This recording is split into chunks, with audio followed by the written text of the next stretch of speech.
a group of teenage girls is being hunted by a figure draped in a black habit. This is the vengeful spirit of an abusive nun, emerging from stagnant water to stalk the daughters of the students who once defied her. The narrative establishes strict boundaries for this haunting. This entity is anchored to water, unable to manifest or strike without a nearby source of moisture, driven by a grudge stemming from a violent encounter 18 years in the past. The survivors travel to an abandoned, flooded boarding school in Barcelona. Tracing the history of the attacks, they find that every death occurred in or near water, providing physical weight to the theory of a supernatural predator. The film presents a textbook supernatural slasher. By providing specific rules and a terrifying visual entity, it convinces the audience that the threat is external and otherworldly. Vengeful spirits typically target the specific individuals who wronged them.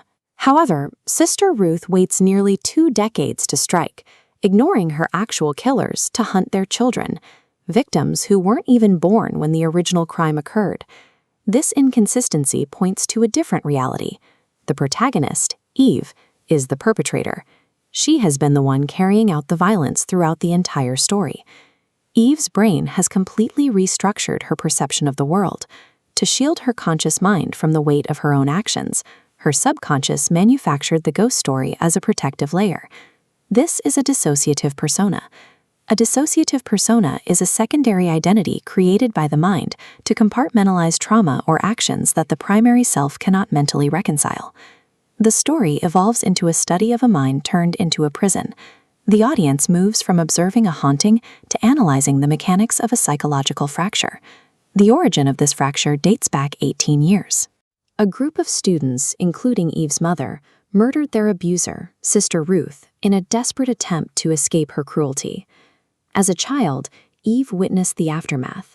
She stood in a dimly lit bathroom, staring at the nun's body submerged in an overflowing bathtub. To survive the shock, Eve's mind utilized repressed memory.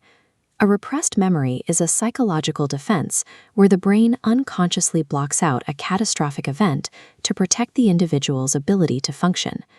Years later, a specific event triggers the return of the trauma. Unable to process the memory of her mother's violence, Eve's psyche splits, and the nun persona emerges to punish those her subconscious deems guilty. This timeline chart maps the progression. It highlights the initial childhood trauma, the 18-year gap defined by repression, and the eventual point where the psychological fracture occurs in the present day. The monster was never a spirit returning from the grave. It was an internal force gestating in Eve's subconscious for nearly 2 decades. During the climax, the supporting characters attempt to trap the entity in a flooded room. They operate under the belief that water is the ghost's primary vulnerability. This flowchart illustrates their false deduction. The ghost requires water, leading to a trap. Reorganizing it, ghost requires water becomes Eve requires an alibi, explaining her physical presence. The final node updates to water triggers trauma, revealing the true loop linking to the bathtub. The script's focus on ghost rules was a narrative sleight of hand. It occupied the characters' attention, preventing them from noticing Eve's physical movements during each attack. The characters were undone by their belief in the supernatural. They spent the climax fighting a metaphor, while the physical threat stood directly beside them. The survivors watch as the supernatural illusion dissolves.